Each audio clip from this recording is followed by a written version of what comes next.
Oh no, it has happened again. What a word. Regina Daniels' husband Ned Nwoko has finally engaged his seventh wife. Before we get into the video, if you're new to African First Lady TV, you are highly welcome.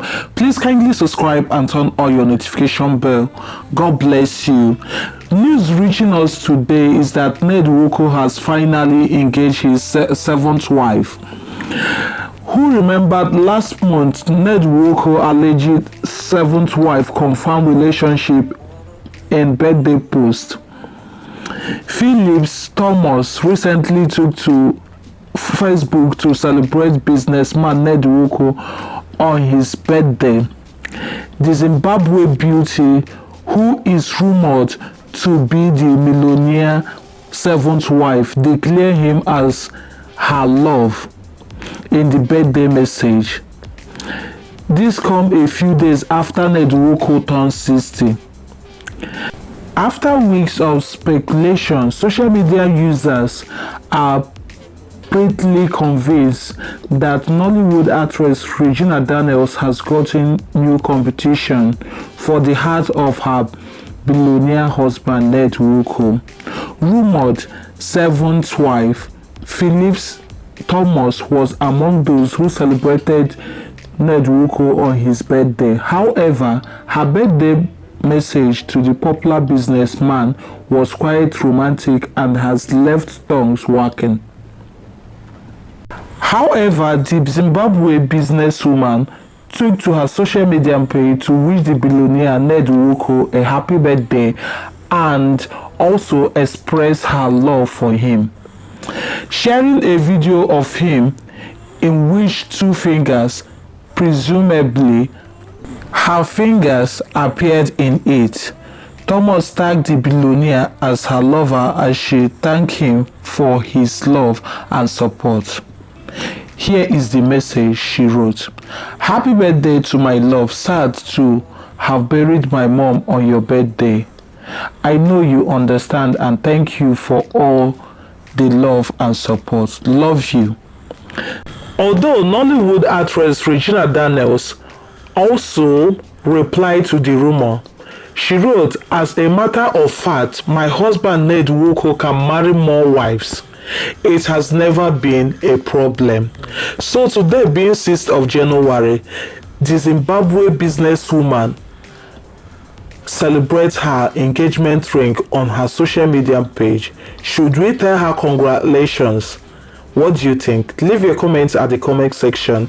Here is the video and here is the photo of the Zimbabwe businesswoman engagement ring today.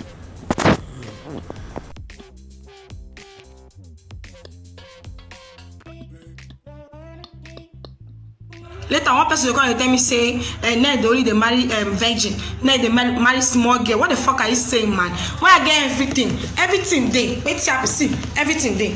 Everything day. See, if fool. I won't marry you. Wait till happen. I won't marry. My anybody go insult me now. Turn I go fire you.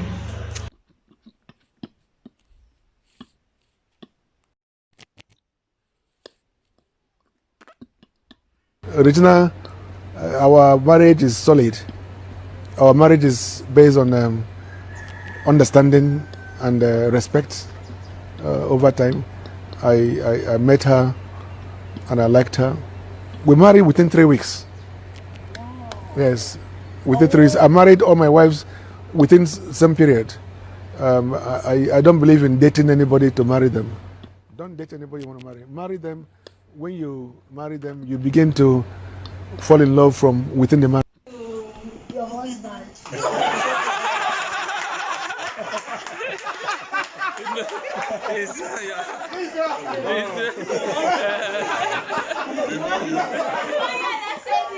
It's like if I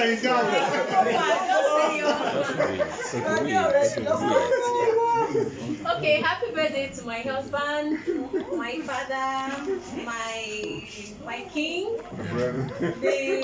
the yin to my yang. Oh yes. Happy birthday to a great man. That sounds like what other language. Yes.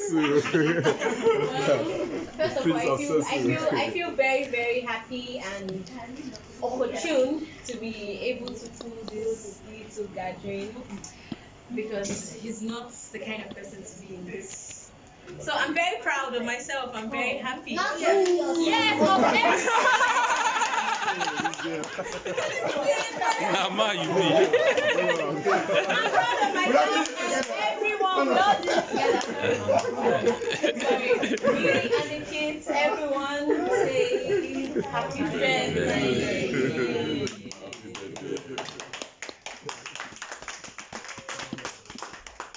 You know, this morning when I saw Lee, I knew something was. I've never trusted Lee.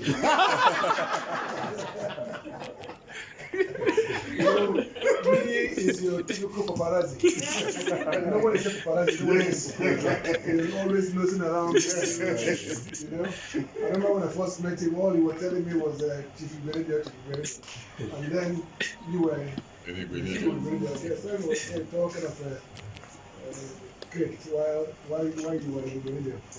That Lee and Co were also. I mean, Lee has always been around Chief Iberedio. Thank you, sir. He was always comparing me. But we don't celebrate birthday. Yeah, I remember what you told me last night. just celebrate. You know what he said last night? No. He said, "I'm not going. If you guys plan it, I'm not going to sleep in this house." I said, "Wow." I want God. He called me. I said, "God, are you sure you know what you're doing?" This guy said he's not going to sleep here if you plan anything. Yeah, So, but that's the point, you know. We just celebrate everything. Yes. Parties, Yes. events. I don't like parties. I know. I don't like events. We say this is a small world, little world, our family. You know, but my daughter in London, Hannah, sent me a text. Which, I mean, if anybody should know me, you know, she should be the one. Oh. Yeah.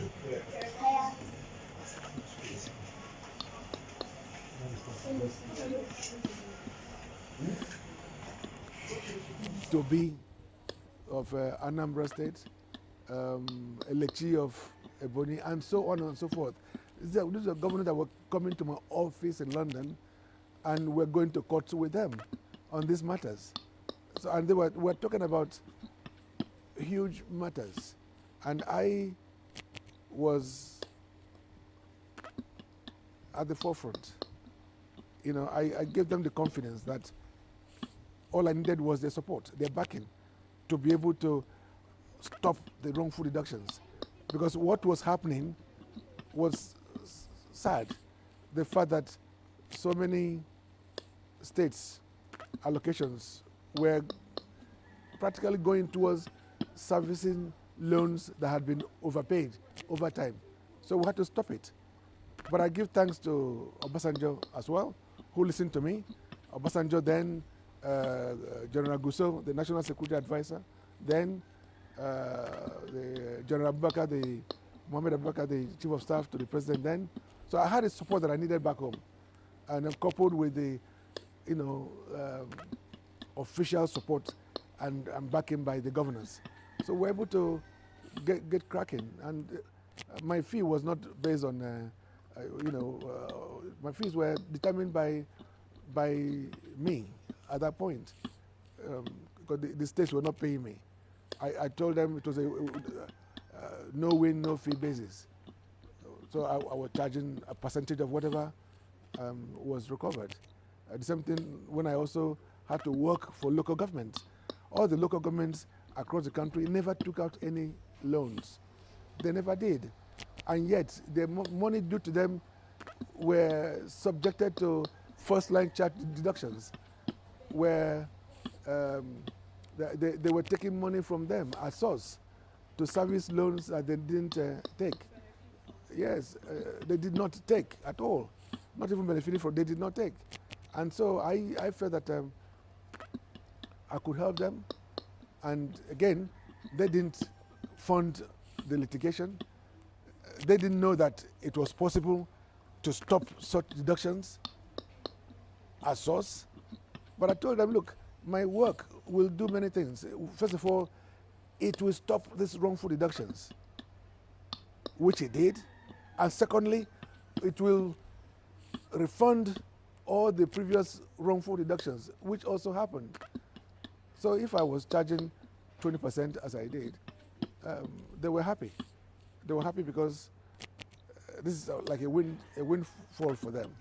They never thought there was this opportunity. And so it takes just being, it's not just about being a lawyer. It's also being at the right time, at the right place, and knowing what to do for the people. My programs have always been people-oriented.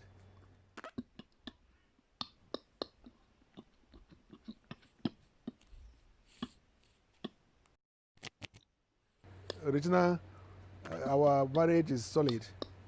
Our marriage is based on understanding and respect over time.